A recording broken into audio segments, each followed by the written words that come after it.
Hello everyone, welcome back to the channel commerce nation. हम Indian economies के Indian economic के कुछ questions की प्रैक्टिस कर रहे थे। पहले वाले सीरीज में हमने 130 नहीं 30 क्वेश्चंस ऑलरेडी प्रैक्टिस कर लिए। बाकी के क्वेश्चंस की आज हम प्रैक्टिस करेंगे। पहला क्वेश्चन क्या है? 31, that is assertion and reason based है। असर्शन क्या दिया हुआ है तुम्हारा? Contract farming benefits both farmer and agri business companies. Okay, अगर हम कॉन्ट्रैक्ट के बेसिस पे फार्मिंग करते हैं तो हमारा जो फार्मर होता है उसको बेनिफिट मिलता है, साथ ही साथ जो कंपनी होती है वो भी बेनिफिट लेती है। ये तो सही है, ठीक है, सही है। रीजन देखो, contract farming provide farmers with a assured market for their produce and agri business companies with a stable supply of raw material. अब ये दोनों ये बेनिफिट कैसे प्रोवाइड करती है दोनों को? अगर फार्मर्स को देखें तो फार्मर्स को वो एकदम उनके जो प्रोड्यूस है उसके लिए उनको कंज्यूमर दे देती है, ठीक है, एंड साथ ही साथ पैसे तो प्रोवाइड कर ही रही है कंज्यूमर दे रही तो। एंड वहीं पे जो हमारी एग्री बिजनेसेस हैं उनको क्या कर रही? रॉ मटेरियल प्रोवाइड करवा रही, ठीक है, एकदम स्टेबल, और जैसा उनको जिस तरह की क्वालिटी चाहिए, जिस तरह का चाहिए, वो सब प्रोवाइड करते थे। ओके, तो ये भी सही है। Both assertion and reason are true. Reason is true. Reason is the correct explanation of the assertion. Okay. एक बार इसका explanation देखो. Contract farming is an arrangement where farmers enters into agreement with a agri-business company to produce and supply the agricultural produce according to the predetermined term. ये क्या होता है? Contract farming में दोनों एक एग्रीमेंट में आते हैं, ठीक है, कि लाइक जो बिजनेस को चाहिए वो फार्मर प्रोवाइड करेगा, जो रेट है जो भी उनका प्रीडिटरमाइंड होगा उसके बेसिस पे। एंड साथ ही साथ सॉरी, ये तो गलत हो गया, सॉरी। 32 देखो, what is the common cause of rural poverty? Rural poverty का कॉज क्या होता है?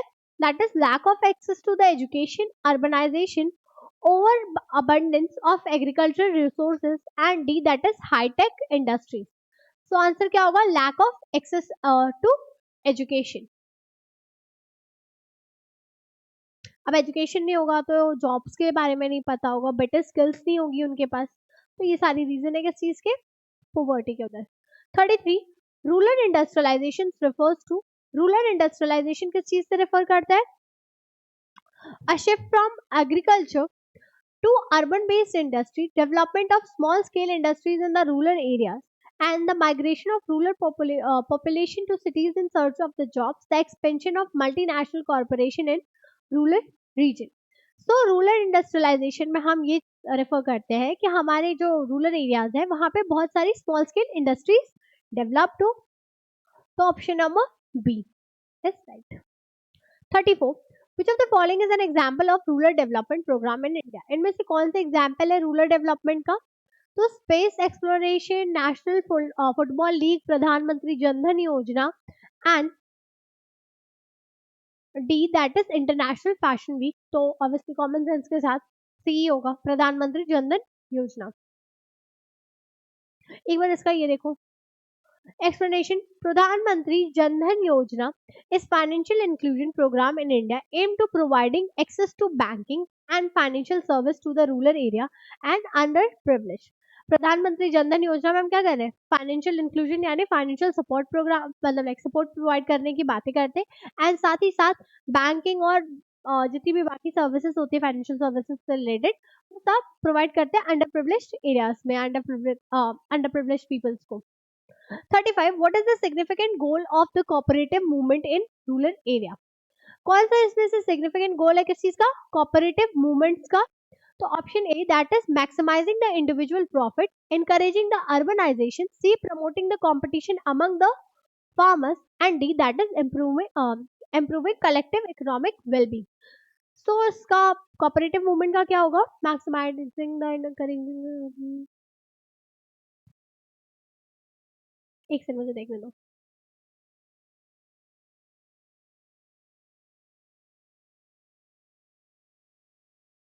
Option number D, that is improving the collective economic well-being. 36, what is the main factor contributing to the rural indebtedness? कौन सा इसमें से main factor है rural indebtedness के लिए? तो option A low interest rate on loans, B that is high agriculture productivity, C availability of alternative income resources, sorry sources and crop failure and inadequate credit access, option number D. अगर हम देखें तो rural areas में problem क्या है, सबसे बड़ी जो एग्रीकल्चर में रिलेट करते हैं, वहाँ एग्रीकल्चर सेक्टर में इन्वॉल्व है अभी भी। तो पहली प्रॉब्लम उनका क्रॉप फेलियर। अब जैसे ठंड में बारिश हो गई तो जो भी उन्होंने क्रॉप बो की होती है वो ऑब्वियसली चीजें खराब हो जाएगी। एंड साथ ही साथ उनको क्रेडिट की एक्सेस यानी लोन्स वगैरह के बारे में ज्यादा पता नहीं होता, क्योंकि अच्छा ठीक है उन्हें फंड्स की कमी हो रही तो वो कहाँ से पैसे लेंगे और उसको किस तरह से यूज कर पाएंगे। तो ऑप्शन नंबर डी राइट होगा इसमें। Which of the following is an example of self help group. Self help group का एग्जांपल क्या है? A multinational corporation, a government agency, a group of women saving money together, an organisation promoting urbanisation, so a group of women saving together. Option number C is right. 38. Which rural development approach focus on improving the overall quality of life and well-being? इनमें से कौन सी rural development approach है जो किस चीज पे progress करती है? तुम्हारी ओवरऑल क्वालिटी ऑफ लाइफ को इम्प्रूव करने में और तुम्हारी वेलबींग को। तो agriculture mechanisation, industrial population control, human development approach, and D that is urbanisation strategy. तो option number C is right, that is human development approach. 39. What role do non-government organization that is NGO often play in rural development? NGOs क्या role play करते हैं rural areas में? तो option क्या है पहला? That is encouraging urban migration. B, that is promoting industrialization. C, providing financial service to the urban area, implementing community-based development projects. So option number D is right, that is वो क्या करते हैं उस particular reason में जाते हैं, उनके development के बेस पे या उस पर्टिकुलर कम्युनिटी को डेवलप करने के लिए प्रोजेक्ट्स लाते हैं। 40. Assertion. Rural poverty and indebtedness are closely interlinked issues in developing countries. Rural poverty और इंडेप्टनेस क्या है? दोनों इंटरलिंक्ड है किस चीज में? डेवलपिंग कंट्री के इश्यूज में। सही है ये तो। Reason, limited access to the credit and lack of diverse income generating opportunities often leads to rural household becoming trapped in a cycle of poverty and indebtedness. ये भी सही है। तो both assertion and reason are true, and reason क्या है? Correct explanation है assertion का। 41. Assertion. Rural industrialization is essential for balanced economic growth and reducing the rural-urban disparities. Reason. Industrialization can create employment opportunities in rural areas and reduce the migration to urban centers and contribute to the overall development to the region. So, rural industrialization में हमने क्या देखा था कि हम हमारे rural areas में ही small scale industries को डेवलप करेंगे, लेकर आएंगे, जिसकी वजह से हमारा वो पर्टिकुलर एरिया डेवलप हो एंड वहाँ के लोगों को ज्यादा से ज्यादा एम्प्लॉयमेंट अपॉर्चुनिटीज वहीं पे मिल जाए, ना कि उन्हें किसी बाहर की सिटीज में शिफ्ट करना पड़े। तो दोनों ही सही है, तो फिर सेम होगा option number A, that is both are true and reason is a correct explanation of assertion. 42. What is the term used to describe the total number of individual living in a particular area? कौन सी इसमें से term use करेंगे अगर कोई like कि इस area में इतने लोग रहते हैं ये बताने के लिए? तो डेंसिटी, पॉपुलेशन, कैरिंग कैपेसिटी और the growth rate, that is population is right answer. 43. Which of the following factor contributes to the population growth? इनमें से कौन सा फैक्टर कंट्रीब्यूट करता है किस चीज में? पॉपुलेशन ग्रोथ के लिए। तो that is immigration, mortality, birth rate और contraception. So birth rate is a right answer. Like हम पॉपुलेशन ग्रोथ की बात कर रहे हैं तो कौन सी चीज ज्यादा कंट्रीब्यूट करती है? अगर लोगों का बर्थ हो रहा है तभी तो पॉपुलेशन हो रही, तो इसलिए बर्थ रेट क्या होगा? राइट आंसर होगा। 44. Population growth rate is calculated by, population का ग्रोथ रेट हम किससे कैलकुलेट करते हैं? subtracting the death rate from the subtracting the birth rate from the death rate, dividing the birth rate by death rate, subtracting the death rate from the birth rate, and dividing the change in the population by the initial population. So option number C is right, that is subtracting the death rate from the birth rate.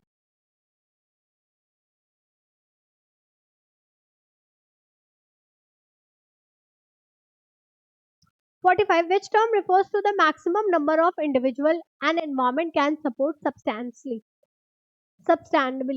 तो इनमें से कौन सा term use करते हैं हम कि like इतने नंबर ऑफ पीपल को क्या कर रहे हैं हम इतनी सी जगह में हम कैरी कर सकते, या इतनी सी जगह पे अगर इतने लोग आएंगे तो वो मैनेज हो सकते हैं.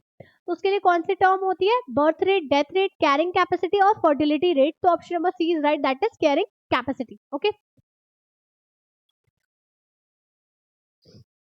46 which term is used to describe the sudden dramatic increase in the population size. कौन सी इसमें से टर्म हम यूज कर सकते हैं अगर मेरा एकदम से ऑल सडन मेरी पॉपुलेशन में इंक्रीज देखने को मिलेगा? तो demographic transition, over population, population explosion and fertility surges. तो option number C is right, that is population explosion. Population explosion refers to the rapid and unsustainable increase in the population size within a short period. Okay, population explosion क्या होता है कि एक short period में मेरा population में बहुत ज्यादा इंक्रीज देखने को मिले. 47 which stage of demographic transition is characterized by high birth rate and high death rate resulting in a slow population growth. कौन से स्टेज में डेमोग्राफिक ट्रांजिशन के हम देखते हैं कि मेरा बर्थ भी हो रही, उसी रेट से मेरे यहाँ डेथ भी हो रही, जिसकी वजह से मेरी पॉपुलेशन ग्रोथ क्या हो रही है? स्लो डाउन हो गई है. तो प्री इंडस्ट्रियल, ट्रांजिशनल, फिर इंडस्ट्रियल दिया है, फिर पोस्ट इंडस्ट्रियल दिया है. तो option number A is right, that is pre industrial stage. 48 the decline in a birth and death rate lead to stable population growth is a typical of which stage of demographic transition. अब ऊपर वाले stage में हमने क्या देखा? हमारे यहाँ high population थी, मतलब लाइक मेरे यहाँ बर्थ भी हो रही है, उसी रेट से मेरे यहाँ डेथ भी हो रही, जिसकी वजह से मेरी पॉपुलेशन लोअर डाउन हो गई. अभी क्या है? मेरा डिक्लाइन देखने को मिल रहा है बर्थ और डेथ दोनों में. तो दैट इज ट्रांजिशनल स्टेज कह लो या फिर इसको डिक्लाइन स्टेज. ठीक है. 49 which of the following is not a consequences of overpopulation. Overpopulation का इनमें से कौन सा consequences नहीं है? तो strain on resources, environmental degradation, decreased competition for jobs and increased competition for the resources. So decreased competition for jobs is the right answer. 50 family planning and education are the strategies that can help address overpopulation. And what is the key goal of family planning? Family planning and education strategies किस चीज को address करती है over population में, and साथ ही साथ इनका की गोल क्या होता है फैमिली प्लानिंग में? तो increase the birth rate, reduce the fertility rate, encourage the migration and promoting the polygamy. तो option number B, that is reducing the fertility rate. अगर हम फैमिली प्लानिंग क्यों करते हैं? हम फैमिली प्लानिंग या एजुकेशनल प्लानिंग इसलिए करते हैं ताकि एजुकेशनल प्लानिंग नहीं, फैमिली प्लानिंग इसलिए करते हैं क्योंकि अगर हम फैमिली प्लान करके वो करेंगे तो जनरली क्या होगा, कोई भी इंडिविजुअल 2 से ज्यादा बच्चे नहीं लेगा, जिसकी वजह से वो ये हम देखते हैं एज ए इंडिविजुअल कि लाइक ठीक है मेरे 2 होंगे तो मैं उनको ये एजुकेशन प्रोवाइड कर पाऊंगा, मैं ये फैसिलिटी प्रोवाइड करूंगा, ठीक है. बट अगर हम लार्ज उस पर जाके देखें तो क्या होगा, अगर तुम जैसे 10 लोग भी 2 का सोचेंगे तो क्या होगा, पॉपुलेशन में डिक्रीज देखने को मिलेगा.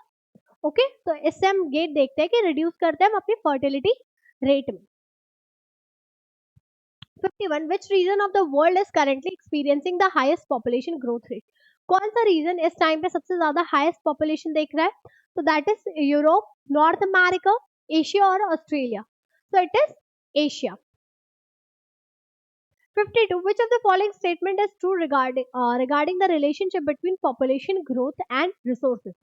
इनमें से कौन सी स्टेटमेंट सही है पॉपुलेशन और पॉपुलेशन ग्रोथ और उससे रिलेट करके? रिसोर्सेज से. As the population growth decreases, the resources of consumption decreases proportionately. As the population growth increases, resources consumption remain constant. As the population growth increases, resources consumption increases, which leads to resources scarcity, and population growth has no impact on the resources consumption. So obviously चीज है, अगर मेरी population increase हो रही है, मेरा consumption भी increase होगा, per person increase होते जाता है वो, जिसकी वजह से ये अल्टीमेटली कौन सी सिचुएशन लीड करती है? दैट लीड्स टू रिसोर्सेज की स्कैर्सिटी, यानी हमारी रिसोर्सेज क्या हो जाएंगी, बहुत ही लिमिटेड होती जाएंगी जैसे जैसे मेरी पॉपुलेशन इंक्रीज होती जाएगी. तो option number C is right. 53 what is the demographic transition theory. Demographic transition theory क्या होती है? अभी ऊपर इसके दो क्वेश्चंस किए थे जिसमें लाइक एक प्री इंडस्ट्रियल स्टेज था और एक में डिक्लाइनिंग या फिर ट्रांजिशनल स्टेज था। तो ये क्या रिप्रेजेंट करती है? तुम्हारा हाई बर्थ रेट या डेथ रेट रिप्रेजेंट करती थी। तो ये ऑप्शन नंबर डी होगा clearly that is a theory explaining the transition from high birth rate to death rate to low birth rate and death rates. okay, इस theory में हम देखेंगे कि या तो बहुत ही ज्यादा दोनों ही बढ़ रहे, यानी मेरा डेथ रेट और बर्थ रेट इंक्रीज हो रहा। एक स्टेज आता है जब मेरा थोड़ा सा बर्थ रेट लोअर डाउन होता है एंड डेथ रेट इंक्रीज हो रहा होता है। फिर एक स्टेज में आप देखने को मिलेगा जहाँ पे डेथ रेट इंक्रीज हो रहा है और ये डिक्लाइन होती जा रही बर्थ रेट में, या फिर बर्थ रेट डिक्लाइन हो रहा होगा, मतलब बर्थ रेट इंक्रीज हो रहा होगा और ये कांस्टेंट रह रहा होगा। तो इस पूरी थ्योरी में, डेमोग्राफिक ट्रांजिशन थ्योरी में, हम बर्थ रेट और डेथ रेट का इंक्रीज और डिक्रीज देखते हैं। 54 what is the carrying capacity of an ecosystem. Carrying capacity क्या होती है इकोसिस्टम की? The maximum population size an ecosystem can support indefinitely, the number of species with in a ecosystem, the rate of population growth in a ecosystem, the number of birth in a ecosystem per year. तो option number A is right, that is एक particular area की क्या capacity, यानी maximum population size को कितना एक system like carry on कर सकता है या उसकी कैपेबिलिटी दिखाता है ये। 55 what is the primary goal of population policy. Primary goal क्या होता है पॉपुलेशन पॉलिसी का? That is to decrease the population growth rate, to increase the population growth rate, to maintain the current population growth rate and to encourage the immigration. So इस population policy का main वो क्या था? एक second में कौन सा देखने दो ऑप्शंस, मतलब हाँ, तो प्राइमरी गोल होता है पॉपुलेशन पॉलिसी का to decrease the population growth rate. 56 which of the following is not a potential consequences of overpopulation। overpopulation का इसमें से कौन सा potential consequences नहीं है? increased strain on the resources, high unemployment rate, improvement of quality of life and environmental degradation। so option number C is right, that is अगर देखा जाए कि ओवर पॉपुलेशन से सबसे बड़ी प्रॉब्लम, मतलब लाइक उसके कॉन्सिक्वेंसेस क्या नहीं होंगे? That is improved quality of life. 57 what is the demographic dividend.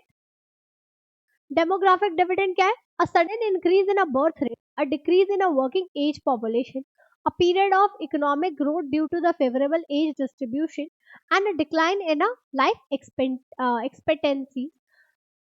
so answer क्या होगा डेमोग्राफिक डिविडेंड का? a sudden increase in a birth rate or decrease in the working age population of option number C, a period of economic growth due to the favorable age distribution। option number C is right। 58 which approach focus on providing information and service to the help individual make informed decision about family planning। कौन सी approach focus करती है किस चीज पे? कि like information और service provide करेंगे किसी इंडिविजुअल को जिससे वो क्या कर सके, अपने डिसीजंस को बना सके related to what? Family planning. तो pro natalist policy, anti natalist policy, voluntary family planning and compulsory sterilisation. तो option number C, that is voluntary family planning. 59 what is the main goal of anti natalist policy. Main goal क्या है anti natalist policy का? To increase the birth rate, to promote the family planning and contraception, to encourage the larger families and to decrease the birth rate। so option number D is right, that is to decrease the birth rate। 60 which organization is commonly associated with global population program and initiative। इनमें से कौन सी organisation related है किस चीज से? Population से related और उसके लाइक जो इनिशिएटिव्स होंगे कि पॉपुलेशन को कम करने के लिए, पॉपुलेशन को बढ़ाने के लिए, उससे तो United Nation Population Fund, that is UNFPA, World Trade Organisation, International Monetary Fund, World Health Organisation. so option number A, that is United Nation Population Fund। okay, so that's it for today, thank you so much। Next class में बाकी की questions की practice करेंगे and किसी को कोई भी problem हो आप ऑफिस के नंबर पे कांटेक्ट करो एंड चैनल को सब्सक्राइब करो, बाकी लाइक एंड शेयर करते हैं।